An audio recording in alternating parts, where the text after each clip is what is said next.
So, to sum up the last few lessons, you can't believe what you see, you can't trust your senses, you can't breathe the air, and if you don't rely on your instruments, you could be upside down and not even know it.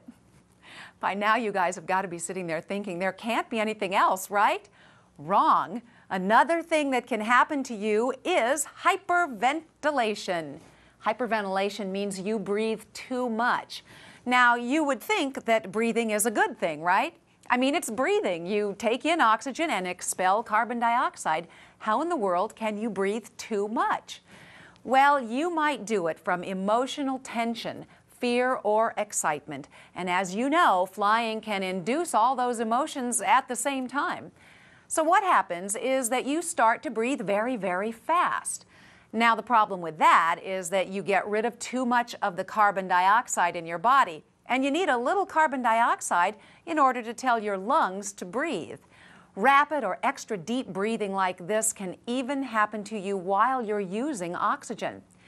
Now, hyperventilation can give you feelings similar to hypoxia. In fact, you can be hypoxic and hyperventilating at the same time. Your symptoms can include lightheadedness, a feeling of suffocation, drowsiness, and a tingling sensation in your fingers or toes. So how do you overcome or avoid hyperventilation? Well, first, you've got to recognize the kinds of stress-related situations where it might occur. It could happen if you're flying solo and think that you're lost, or when you're making a night approach to an unfamiliar airport, or maybe you've just had a real scare in the air.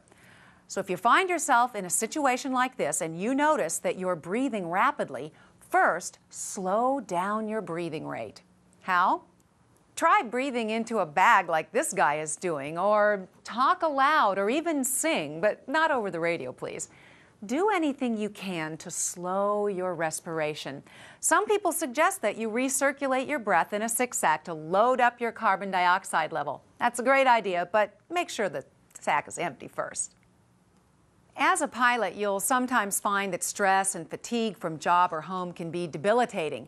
Your ability to remember things and your ability to concentrate will be decreased. Of course, in my case, it's difficult to tell if that's normal or stress-related. Fatigue is one of the sneakier flight hazards. It slows your reaction times, but it's often not apparent until you make some serious mistakes. If you have too little rest, too much emotional pressure, monotony, or lots of physical or mental stress, you will be tired, fatigued. Your coordination and alertness will be drastically diminished. Worse, you may not even realize it. You need to eat right, get enough rest and sleep, particularly as you get more mature, in order to keep fatigue effects to a minimum.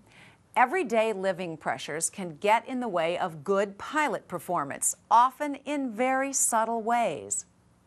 Difficulties at work or at home can occupy your thinking so that you have problems staying alert and paying attention to the job at hand. Getting a traffic ticket or having a close call while driving to the airport can affect you. Distractions from these little challenges can cloud your good judgment so that you take risks, such as flying on into worsening weather just to keep on schedule. It's nearly impossible to leave stress on the ground, no matter what you think you can do. So when you have more than just the usual little lifetime difficulties, it's time to stay on the ground until they're resolved.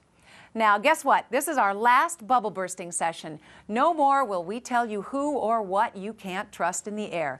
Even better, there are still 3 things you can trust: your mom, the weather forecasts, and your horoscope.